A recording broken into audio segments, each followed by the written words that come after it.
The council chambers shimmered with an eerie, pulsating light. Towering spires of crystalline material reflected a spectrum of colors, shifting in rhythm with the deep hum that resonated through the vast hall. Delegates of countless species filled the tiers of the chamber, their forms as diverse as the stars they represented. Some were encased in protective shells, others radiated light or floated in gelatinous orbs. Conversations buzzed in a cacophony of languages, yet each voice melded seamlessly into the grand symphony of interstellar politics. At the center of the chamber, a lone figure rose. The delegate of the Xantharian, a species known for their cold logic and precision, exuded a commanding presence. Their translucent form glimmered faintly as they extended an appendage, signaling for silence. The murmurs died away, leaving only the resonant hum and the soft crackle of energy conduits weaving through the chamber. Esteemed members of the Galactic Alliance, the delegate began, their voice amplified through the chamber's crystalline walls. We convene today to deliberate the proposed annexation of the planet designated as Sol 3, known to its inhabitants as Earth. A subtle ripple of agreement moved through the crowd. Earth, a level 2 technological civilization, was primitive by galactic standards. It lacked faster-than-light travel, interstellar communication, or even basic planetary unification. Yet, its resource-rich environment and strategic position near several hyperlanes made it an attractive target for assimilation. For millennia, the Alliance has expanded its reach, bringing order to chaotic worlds. The delegate continued. Earth, by initial assessments, appears to be another such world, one ripe for integration. Its inhabitants, while inventive, are fragmented, their progress hindered by infighting and environmental neglect. By all accounts, they should pose no significant challenge. A low hum of agreement swept the chamber, but the delegate's tone shifted, sharp and deliberate. And yet, they said, pausing, there is a troubling anomaly in the historical archives. A warning recorded by the seers of old regarding this specific world, a caution against underestimating its inhabitants. They called humanity unpredictable. The word hung in the air, a stark contrast to the calculated discourse that usually filled the chamber. Delegates exchanged uneasy glances. A representative from the Thranic, a species renowned for their prowess in conquest, scoffed, their voice dripping with derision. Unpredictable? A euphemism for primitive chaos. Their squabbles are inconsequential. Another delegate, a shimmering orb of sentient plasma, chimed in. We have subdued species with greater military might and more cohesive societies. What threat could this scattered, self-destructive race possibly pose? The delegate raised a translucent limb, silencing the dissenters. You misunderstand. Humanity's unpredictability is not born of weakness but of adaptability. They are creatures who thrive in adversity, who innovate in the face of extinction. Their history is marked by rapid leaps in progress, often under the direst of circumstances. A holographic projection materialized above the delegate, displaying images culled from Earth's history. A planet ravaged by wars, yet rising stronger after each conflict. Technological breakthroughs born from desperation. Cultural revolutions that reshaped entire societies. They have faced extinction events and emerged not only survivors but architects of their future. Their flaws are glaring, yes, but their resilience is unparalleled. A heavy silence followed. The hall, vast as it was, seemed to shrink under the weight of the revelation. The Thranic representative, their mandibles clicking in frustration, broke the silence. Then what do you propose, Xantharian? That we cower before a species incapable of even leaving their own atmosphere unaided? I propose caution, the delegate replied, their voice unwavering. I propose we study them further before launching an invasion.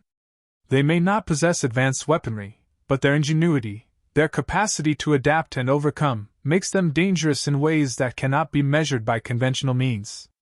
Another wave of dissent swept the chamber, louder this time. The Galactic Alliance prided itself on its dominion over the galaxy, its ability to impose order on chaos. The idea of fearing a primitive race was an affront to their collective pride. The council leader, a towering figure with a crystalline exoskeleton, raised a shimmering appendage to restore order. Delegate Xantharian, If you believe further analysis is warranted, then undertake it yourself. We grant you 1 cycle to observe this species and present your findings. But understand this, our patience is finite. The delegate inclined their translucent head in acknowledgement. I accept this task. But mark my words, Earth is unlike any other world we've encountered. Invading it might not be as simple as you believe. As the delegate stepped down, the council buzzed with murmurs once more. Skepticism lingered in the air, but a faint undercurrent of unease had taken root. The delegate, casting one last glance at the assembled species, knew the truth of their words. Humanity was a force neither the Alliance nor the galaxy was prepared to face. The delegate's ship descended silently through the atmosphere, cloaked in technology far beyond human comprehension. Clouds parted to reveal a vibrant blue-green sphere, teeming with life. From orbit, Earth had seemed tranquil, its surface veined with rivers and dotted with seas. Yet, as they approached closer, the world revealed its contradictions, a patchwork of natural beauty and industrial sprawl, chaos interwoven with order. Touching down undetected in a dense forest, the delegate activated their sensory arrays. The air was thick with an array of scents, earthy vegetation, faint chemical traces, the tang of life. This planet thrummed with activity, an ecosystem brimming with diversity, from microscopic organisms to towering beasts. It was unlike the sterile world shaped by the Alliance's order. Here chaos reigned, but it was a chaos that thrived. The first settlement came into view as the delegate moved through the terrain. A human city sprawled in the distance, its skyline jagged with structures of steel and glass. The streets were a kaleidoscope of motion, vehicles roared past, people moved with purpose, and lights blinked in rhythmic patterns. From their vantage point, the delegate observed humanity in its unvarnished form. Nearby, a small group worked tirelessly amid the ruins of what had been a neighborhood. The aftermath of a natural disaster was evident: collapsed homes, scattered debris, and scorched earth. Yet, among the devastation, there was no despair. Humans of all ages toiled side by side, their faces streaked with dirt but illuminated by determination. Improvised tools and machinery groaned under the weight of their effort, but the collective will of these creatures seemed unshakable. A child, no older than 10 cycles by Earth's measure, handed bricks to an elder with the precision of an experienced worker. The delegate marveled at the unity, the unspoken understanding between them, as if adversity had forged a silent pact among all present. This behavior was peculiar. Many intelligent species, when faced with calamity, retreated into isolation or dependence on external aid. Humans, by contrast, seemed to flourish under pressure, transforming destruction into an opportunity for renewal. The delegate's crystalline appendages shimmered faintly, their mind racing with calculations. This resilience was rare. It wasn't just survival, it was a defiance against entropy itself. Venturing deeper into human society, the delegate tapped into their global networks, absorbing a flood of data. The vastness of human culture was staggering. Their expressions of individuality were boundless, spilling into art, music, and storytelling. Each piece revealed layers of complexity, emotions rendered in colors, rhythms, and words. The delegate had studied civilizations that built grand monuments, but humanity's greatest structures seemed to exist within their minds.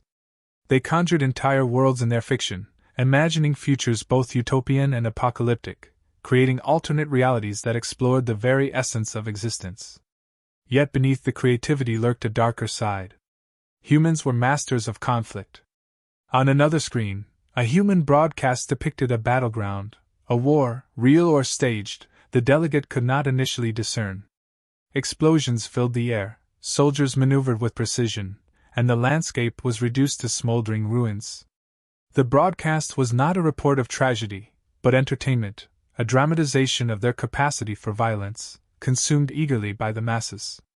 The delegate's focus shifted to historical records. Humanity's past was rife with conquest, betrayal, and destruction. Entire eras defined by bloodshed. Yet, curiously, these same epochs birthed revolutions in thought, science, and governance. Time and again, humans transformed their flaws into stepping stones. War had driven technological innovation. Social unrest had given rise to universal rights. Adversity, it seemed, was their crucible. The environmental degradation around them underscored this paradox. Factories belched smoke into the sky, rivers ran thick with waste, and yet, amidst the damage, there were pockets of rejuvenation. Forests replanted, polluted waters painstakingly purified. The delegate noted an odd balance. Humans were both destroyers and healers of their world.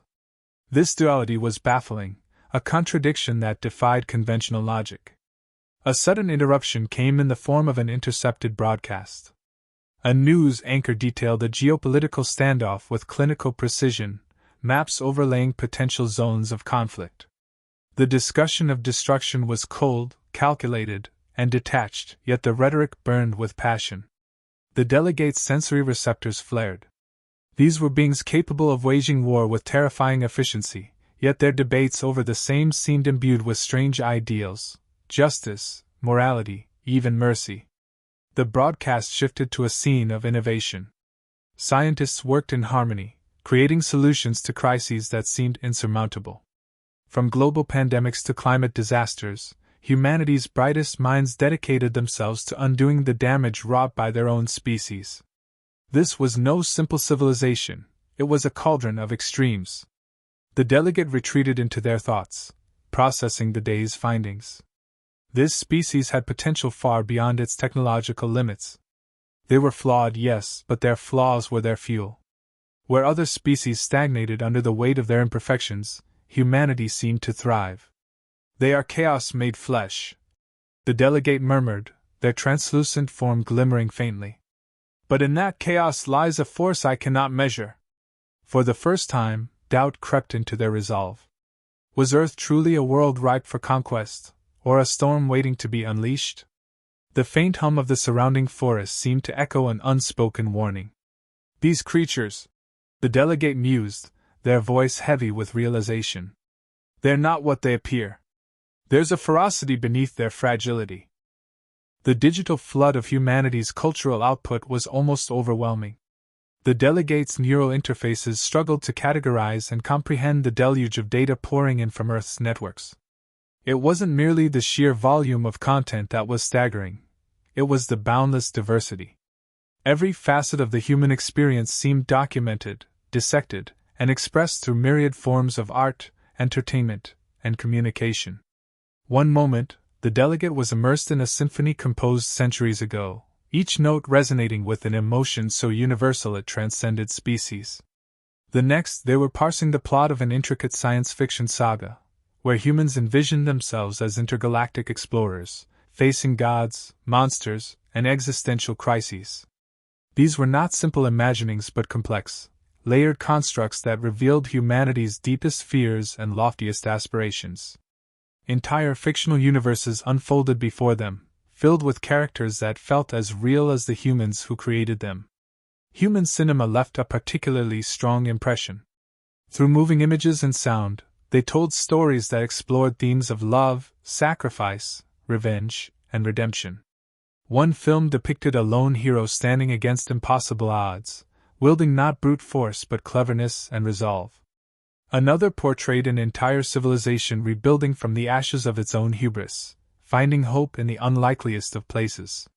Each narrative seemed to reflect the human condition, fragile yet unyielding, flawed yet striving. The delegate had seen creativity before in other species, but not like this. Humanity's imagination seemed to be limitless, and it wasn't confined to passive entertainment. Even their designs, buildings, machines, clothing, carried the mark of an irrepressible need to shape their environment. They were inventors at their core, compelled to transform every resource into something useful or beautiful. Exploring their scientific archives, the delegate was equally astonished.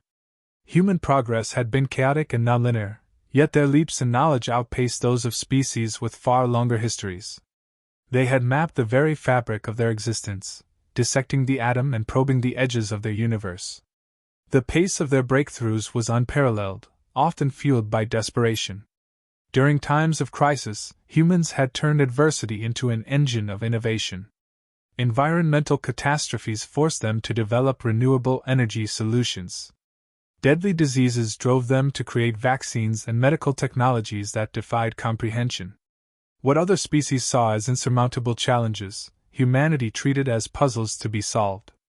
They turned scarcity into abundance, obstacles into opportunities. Their adaptability was equally baffling. In the harshest environments, from searing deserts to frozen tundras, humans thrived. They crafted tools to reshape their surroundings, built communities that withstood natural disasters, and found ways to preserve knowledge across generations. The delegate noted that their flaws, impatience, ambition, and even greed, often spurred them forward. It was as if humanity's very imperfections were their greatest asset. The unpredictability of their strength became evident during an unassuming observation in a rural town. A local festival was underway, filled with laughter and music. At its heart was a game, simple in design but fiercely competitive. Teams of humans worked together to overcome an intricate set of challenges, from solving puzzles to navigating obstacle courses. The delegate was mesmerized by the rapid shifts in strategy, the way humans adapted their approach on the fly. They communicated without words, relying on intuition and trust. When one team encountered a seemingly insurmountable obstacle, they didn't falter. Instead, they dismantled parts of the course itself, repurposing its materials to construct a bridge. It wasn't cheating, it was ingenuity. The crowd roared with approval, and even the opposing teams joined in celebrating the solution. The delegate recognized something remarkable. Humans did not simply endure hardship, they thrived on it. In an unguarded moment of curiosity, the delegate activated a drone designed to mimic human interactions. It approached a group of festival-goers, its sensors capturing every nuance of their behavior. When asked about their ability to solve such complex problems under pressure, one human laughed and shrugged. "It's just what we do," they said. "We mess things up, we figure them out, and then we make something better. That's life." The simplicity of the statement carried profound weight. To the delegate, it encapsulated the essence of humanity. They weren't perfect, nor did they pretend to be. Instead, they embraced their imperfections, turning them into tools for survival and growth. But this realization brought a troubling thought. The delegate's mission had been clear: assess Earth's readiness for invasion. Yet, the deeper they delved into humanity's nature, the more the mission felt misguided. These beings were not weak, they were volatile, unpredictable, and dangerous in ways the Galactic Alliance could not comprehend. Conflicted, the delegate retreated to the solitude of their cloaked vessel, replaying the data they had gathered. The images of resilience, creativity, and adaptability contrasted sharply with the Alliance's sterile order. Humans didn't merely exist, they burned with a fierce vitality that defied logic.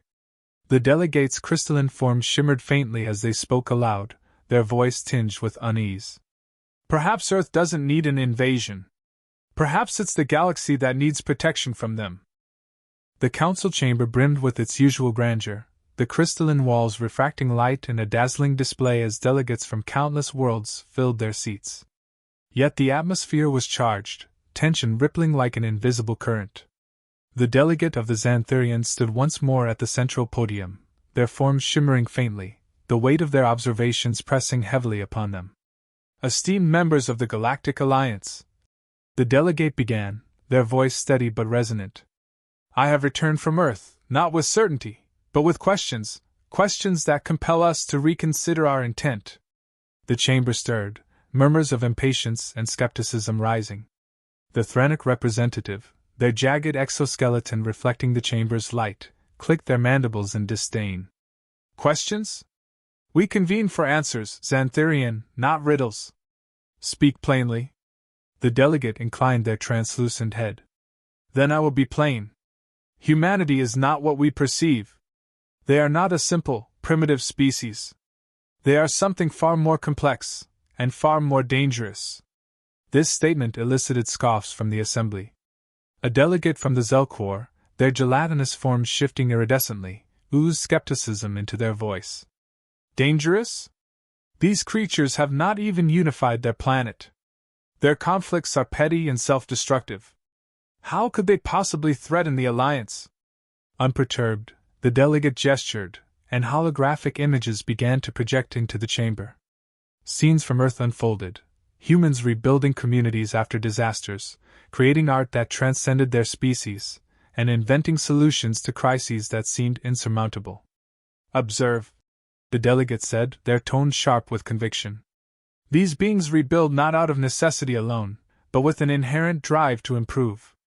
They create beauty in destruction, innovation in despair.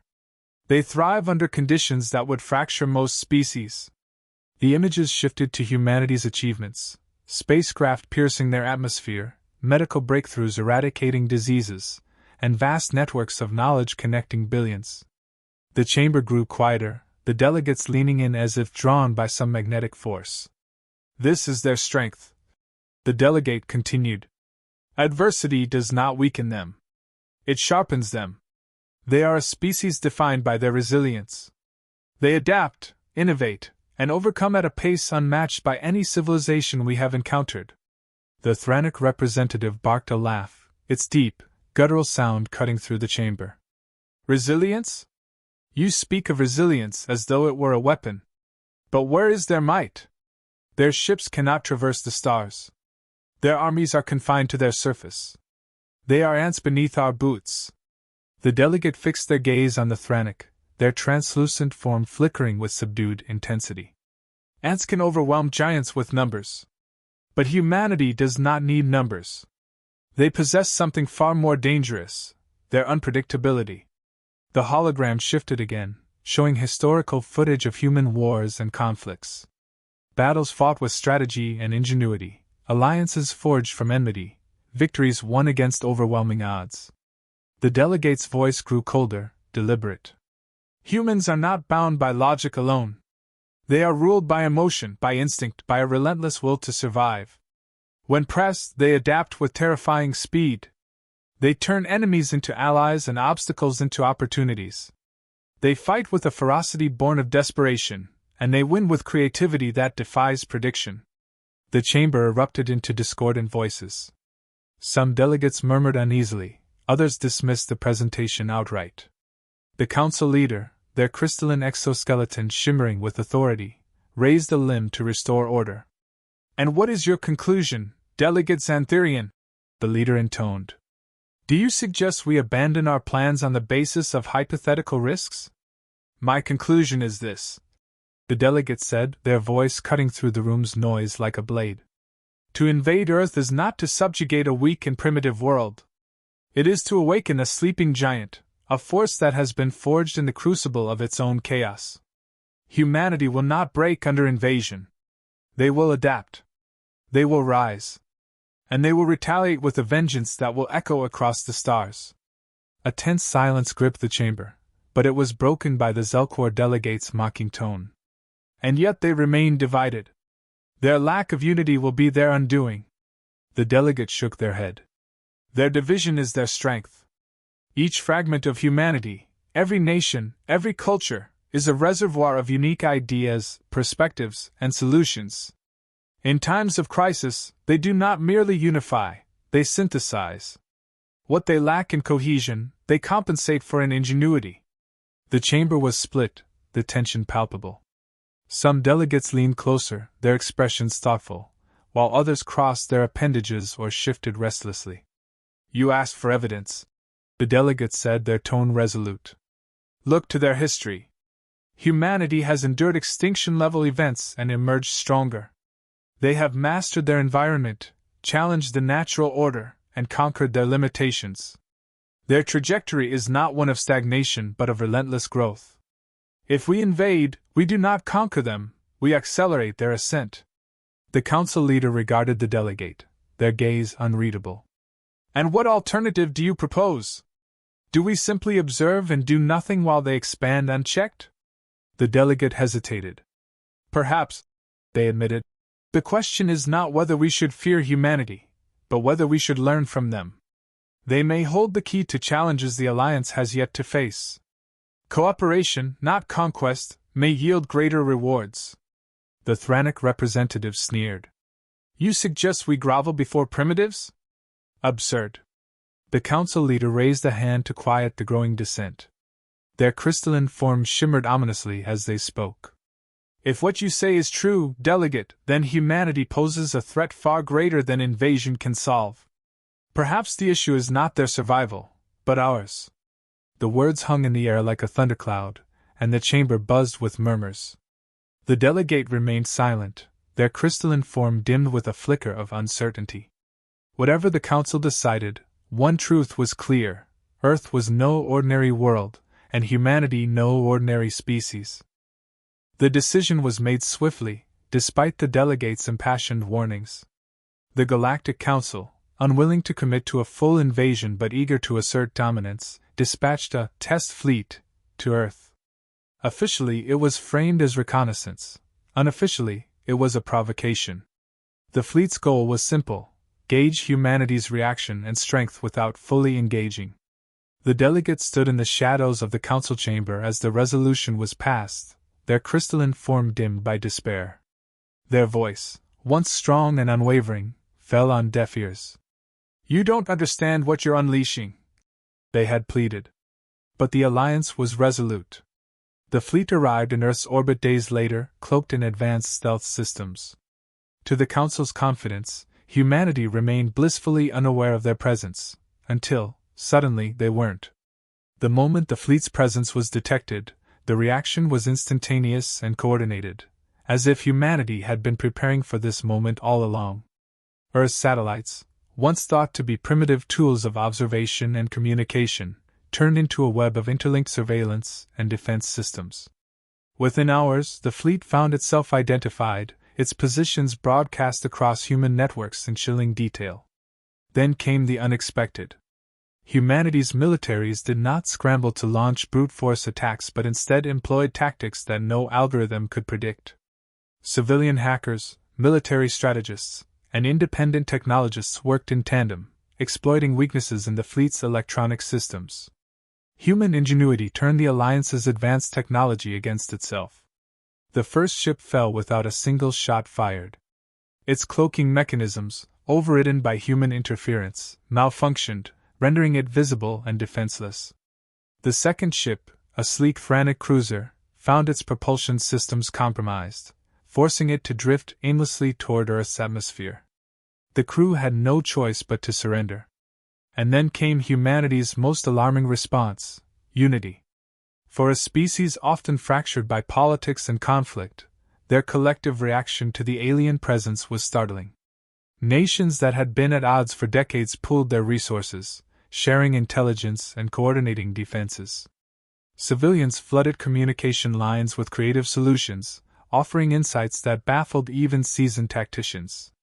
On the ground, humans mobilized in ways that defied logic. Non-combatants became engineers, volunteers became analysts, and children asked questions that solved problems veteran scientists had overlooked. The world's media, broadcasting in hundreds of languages, rallied the population with a singular message: Earth stands together. The alien fleet, now exposed and fragmented, attempted to regroup, but their movements were anticipated and countered with precision.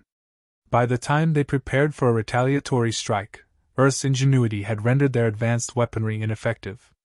One ship, desperate to escape, attempted to fire on a civilian satellite, only to find its targeting systems overridden.